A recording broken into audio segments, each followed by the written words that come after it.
encore une fois, merci beaucoup. La plus grande fête que l'association sportive de Grand-Bourg n'a jamais connue. Depuis sa création, elle a regroupé plusieurs dizaines de supporters. Dans les tribunes du stade Caroline Faye, une déferlante de bleu et de blanc de supporters qui chantent et qui dansent pour leur premier sac journal.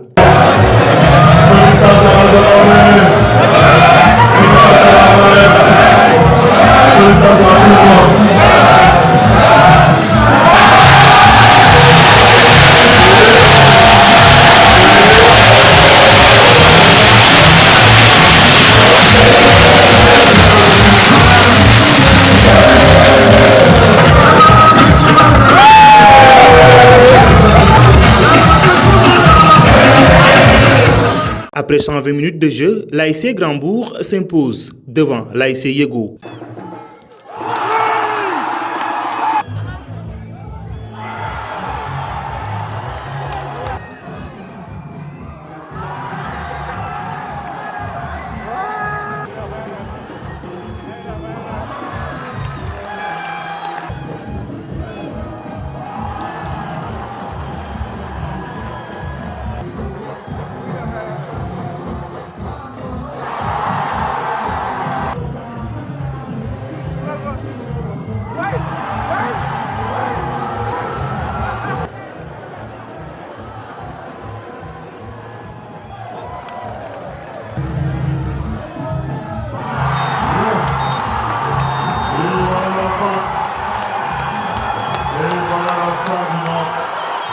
Dans cette finale de la Jaune 1B, une belle victoire devant la marraine de l'édition, Anna Dabo, qui voit les siens monter à la première place du podium. Une occasion saisie par cette dernière de revenir sur la place de la femme au sein de la société. Je remercie toute la zone 1B de Bourg de m'avoir fait confiance en me donnant ce titre de marraine.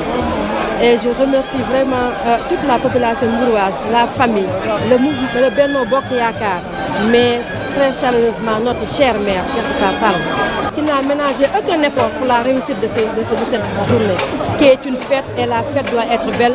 Il l'a très tôt compris, il a très tôt aussi compris qu'il fallait faire avec la jeunesse.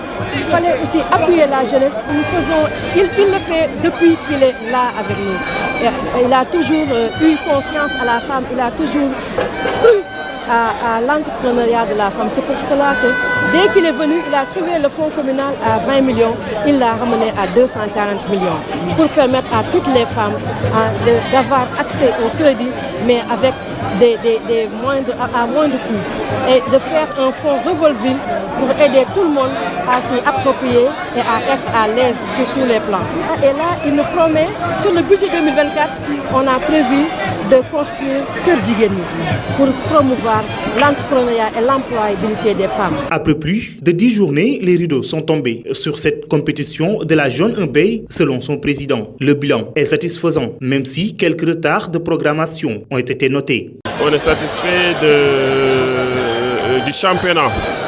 On est satisfait parce que nous avons joué depuis le mois d'août. Jusqu'à présent, c'est notre dernière journée. Et nous n'avons pas eu de problème, comme pour la violence, tout ça. Et alors que tout le monde sait qu'actuellement, dans les stades, il y a trop de violence. Et avec la zone 1B, on touche du bois.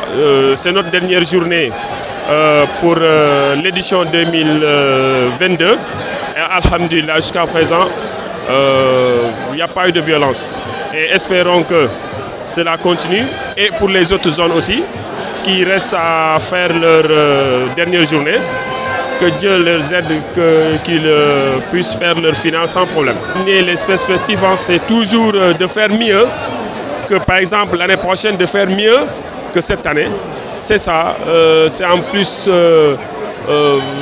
aider les jeunes à promouvoir la paix et tout ça.